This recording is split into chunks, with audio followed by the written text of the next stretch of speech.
From the day I took office, I've been told that addressing our larger challenges is too ambitious. Such an effort would be too contentious. I've been told that our political system is too gridlocked and that we should just put things on hold for a while. For those who make these claims, I have one simple question. How long should we wait? How long should America put its future on hold? My own family. Of course not. It doesn't work at all. I mean, it goes against every result in cognitive science. It's completely false. But you have Democrats all through the Democratic Party believing this. You have the major donors believing this. And they say sound of Rush Limbaugh. Yes. Which is a conservative sound. And they didn't understand that the conservative sound activated conservative brain structures. Right. They shot themselves in the foot. And so what I've been working with is like it's not just different ideas and different political positions. It's a different cadence. Right. It's a more conversational and collegial style. It's not angry. It's friendly and it's inspirational. And it's inspirational, incisive.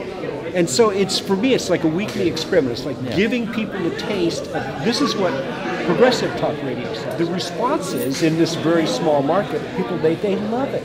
They say, oh, this sounds like the kind of conversations I have with my friends. Exactly, and this is the point.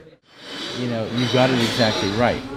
And you should write something about it. Go to the Huffington Post and say, here's why Air America failed and what you're doing. I mean, I was wondering, why isn't this working for me? I like the ideas, but it's not evoking the right... It's the same rant. It's the same. It's the voice of hate. It's the voice of anger.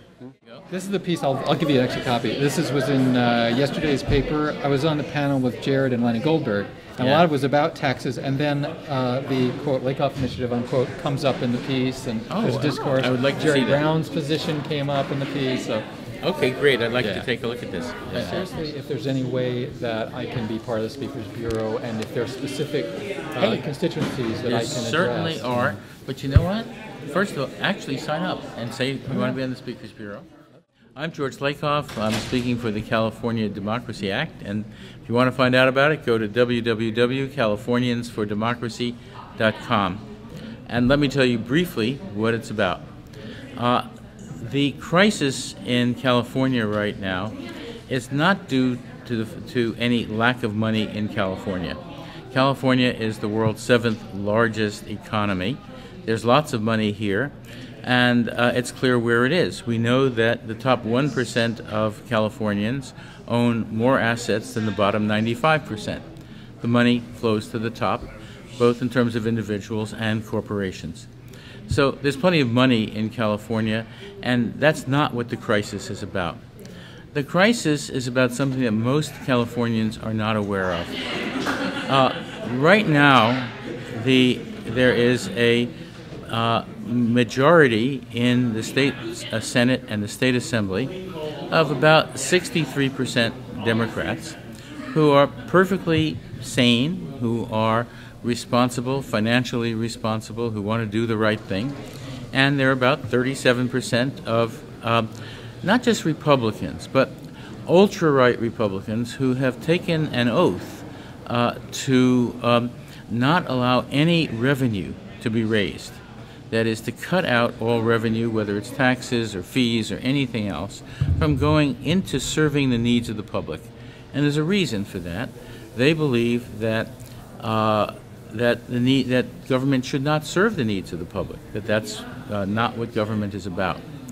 Now, what has happened is this: because we have 2/3 rules. That is, it takes 2/3 to pass a budget, and it takes 2/3 in the Assembly and the Senate. In both of them, to pass any new taxes. The result of that is that 1/3 plus 1, 34%, in this case 37%, can simply say no to any proposal on anything and block it until Democrats come along and do what they want. That is, right now we have minority rule in the legislature, minority rule by an ideological minority that doesn't believe that government should serve public needs. This is anti-democratic, and this is the only state in the Union in which the legislature has total minority rule. Most Californians do not know that is the source of the crisis in this state. So what I've done is propose a ballot initiative, and it turns out that we could change this through the initiative process. The initiative process allows the Constitution to be changed by a majority vote. And there are only 2 words in the Constitution that have to be changed, actually 2 occurrences of the same word. 2/3 gets changed to a majority in both places. And if you do that, if you change those 2 words, then the following becomes true. You can describe the change as all legislative actions on revenue and budget must be determined by a majority vote. It's 1 sentence long. Anyone can understand it. Anybody who ever voted in a 3rd grade election knows that the majority wins and should win. That's what democracy is about. And by passing just this one ballot initiative, easily understandable, 1 sentence long, you can change government in this state. You can make it sane. You can end all these crises. You can end gridlock in the legislature. And you can ensure a sane future, a reasonable future for your children and your grandchildren. You can ensure that education will be well funded. You can ensure that health programs, environmental programs will get the right kind of funding. And you're going to hear an attack on this. The attack will be, this is going to raise taxes. Now, when you hear the term raise taxes, what people hear is it's going to raise your taxes. It's not just going to raise your taxes, it's going to raise tax rates for everybody, and it's going to be harmful to you. None of that has to be true. What this initiative does is allow the majority of voters to choose representatives to do what they want. It gives power to the majority, whoever the majority happens to be, whenever that happens to be.